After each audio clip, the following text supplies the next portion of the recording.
राधे राधे, जय श्री कृष्णा। प्यारे बच्चों, आप लोगों ने मुझे जो सिलेबस भेजा है टीजीटी का, उसका जो पहला चैप्टर है उसी को मैं आज बता रही हूँ। इसके बाद मैं उससे संबंधित प्रश्न पूछूंगी, फिर आप उसका जवाब देना। बच्चों, आहार और पौष्टिकता की संकल्पना, concepts of food and nutrition. तो हम सब जानते हैं कि आहार और पोषण फूड एंड न्यूट्रिशन का एक इम्पॉर्टेंट पार्ट है। अगर हमें खाने को नहीं मिले 1 दिन या 2 दिन, तो ऐसा एहसास होता है, कमजोरी आ जाती है हमारी बॉडी में। कहते हैं अन्न ही ब्रह्म है। अगर हम पर्याप्त मात्रा में भोजन ग्रहण नहीं करते हैं तो वीकनेस तो आती ही आती है, और वीकनेस के कारण उससे संबंधित जो दूसरी एक्टिविटी है, शारीरिक क्रियाशीलता है, वह कम हो जाती है। अगर कोई व्यक्ति भूखा रहता है तो उसका ज़्यादा दिमाग, सबसे ज़्यादा उसका एनर्जी भोजन के इर्द गिर्द ही घूमता है।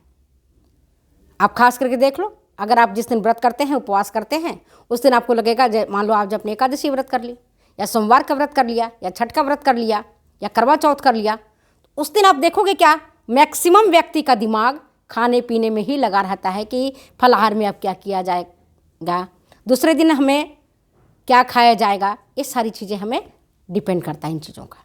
ठीक है, तो आज मैं आपको आहार की संकल्पना के बारे में आपको बता रही हूँ।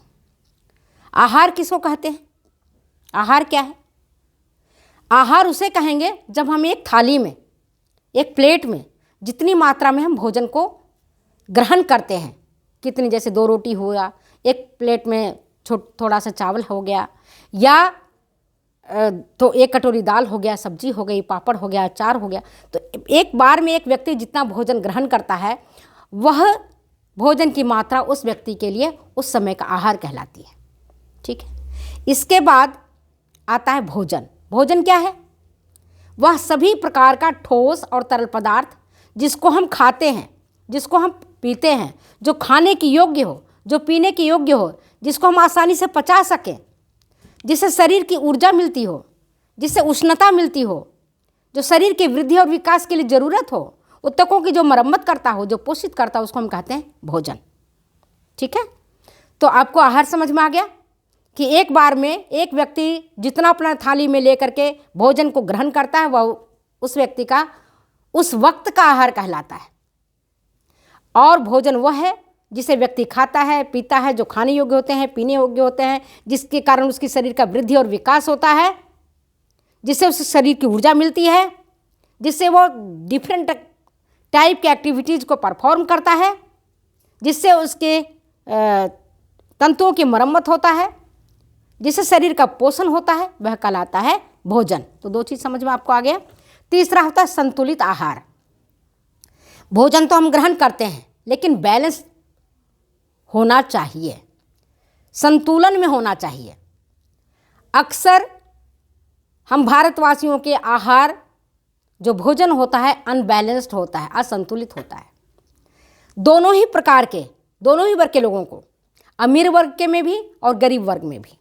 अमीर वर्ग के लोग जहां अति पोषण से ग्रसित हैं, वहीं पर गरीब वर्ग के लोग अल्प पोषण से ग्रसित होते हैं दोनों ही। तो संतुलित आहार उसमें कहते हैं जिसमें सभी प्रकार के पोषक तत्व, जैसे कार्बोहाइड्रेट, प्रोटीन, वसा, खनिज लवण, विटामिन, जल और रेशा, ये 7 पोषक तत्व उस व्यक्ति के उम्र के अनुसार, अवस्था के अनुसार, शारीरिक क्रियाशीलता के अनुसार अगर बैलेंस हो, उसकी बॉडी के डिमांड के अकॉर्डिंग हो, तब तो उसको हम कहते हैं बैलेंस डाइट। एक ही परिवार में वही भोजन एक व्यक्ति के लिए बैलेंस डाइट कहलाएगा और दूसरे के लिए अनबैलेंस डाइट कहलाएगा। मान लो जिस बच्चे की उम्र कम है या गर्भवती माता है, तो गर्भवती माता को भी वही आहार दिया जाएगा और सामान्य महिला को भी वही आहार दिया जाएगा, उतना ही पोषक तत्वों से युक्त दिया जाएगा।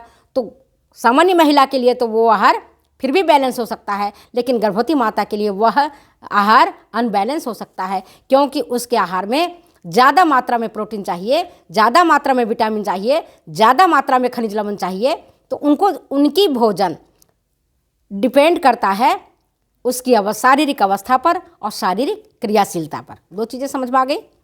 अब असंतुलित आहार किसको कहेंगे?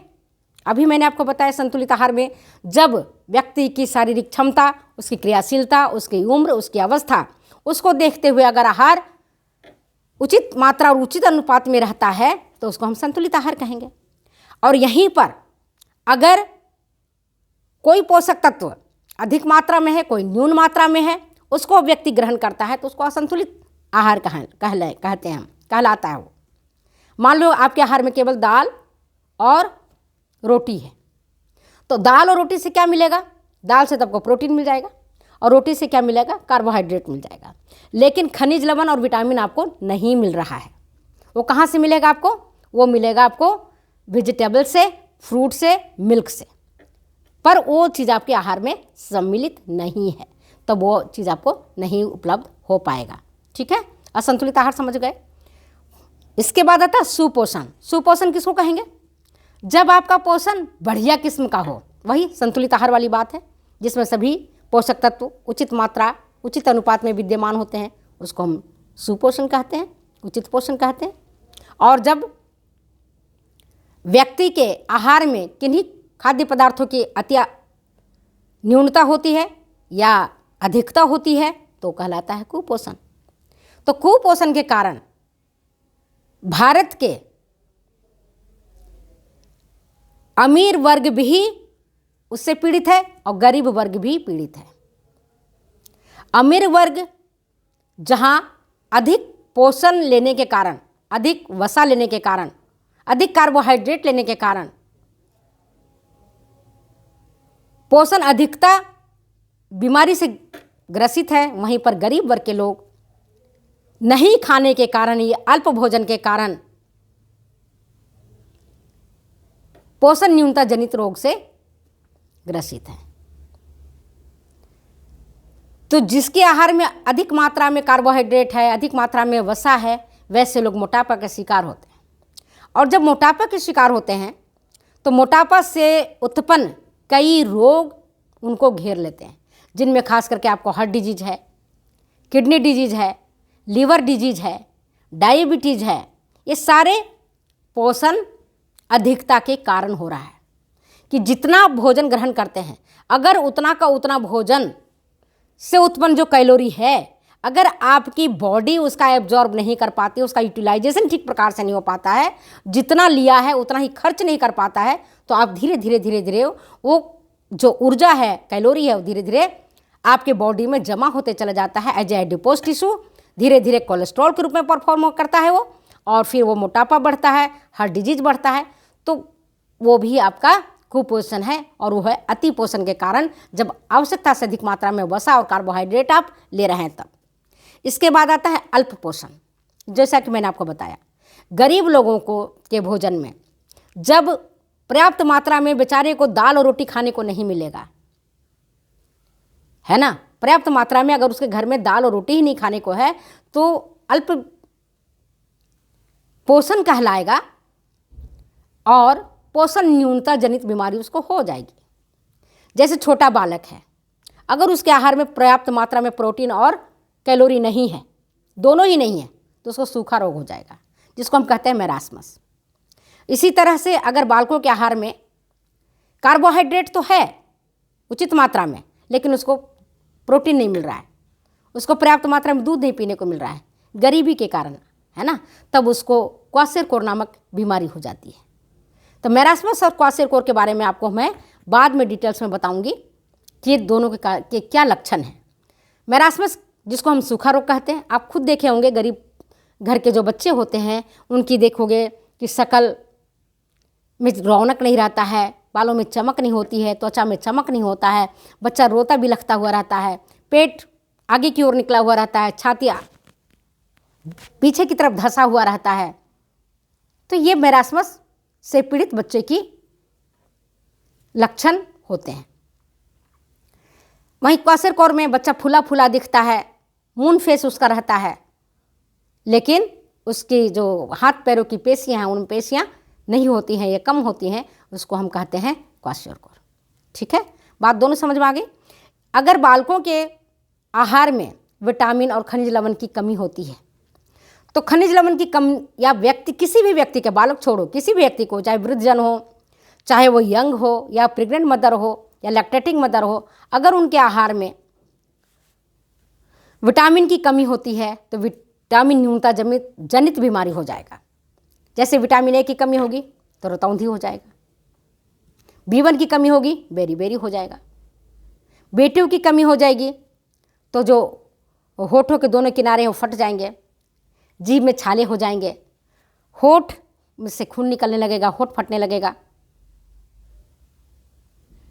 अगर उसको विटामिन B12 की कमी होगी तो ऐसी स्थिति में उस व्यक्ति को परनीसियस रक्त अल्पता हो जाएगा। विटामिन C की कमी होगी जो सभी प्रकार के खट्टे फलों में मिलता है, सिट्रस फ्रूट में मिलता है, गुआवा और आंवला में मिलता है। अगर वो नहीं में होगा तो उसको स्कर्वी नामक रोग हो जाएगा। विटामिन D की कमी होगी तो बालकों में रिकेट्स, वृद्धजन में ओस्टोपोरोसिस, प्रेग्नेंट मदर में ओस्टोमलेशिया नामक रोग हो जाएगा। तो ये सारी जो पोषण न्यूनता जनित बीमारियां हैं वो अल्प पोषण के कारण होते हैं, और पोषण अधिकता जनित बीमारियां हैं वो खास करके अमीर वर्ग के लोगों में होता है, या खास करके उनमें भी होता है जिनमें जिसकी बॉडी इस तरह से फंक्शन कर रहा है, कुछ चीज़ों को पचा ही नहीं पा रहा है, एब्जॉर्ब भी नहीं कर पा रहा है, उसको अपने में समाहित नहीं कर पा रहा है, तो उसको भी अतिपोषण के कारण उत्पन्न बीमारियां हो जाएंगे, जिसमें हार्ट डिजीज है, हाई ब्लड प्रेशर है, मोटापा है, किडनी डिजीज है, लीवर डिजीज है, ये सब हो जाते हैं। तो चलो आज मैं अपने वीडियो को यहीं मैं विराम देती हूँ, फिर मिलती हूँ अगले बात में अगली वीडियो के साथ। तब तक दो इजाज़त, ओके बाय।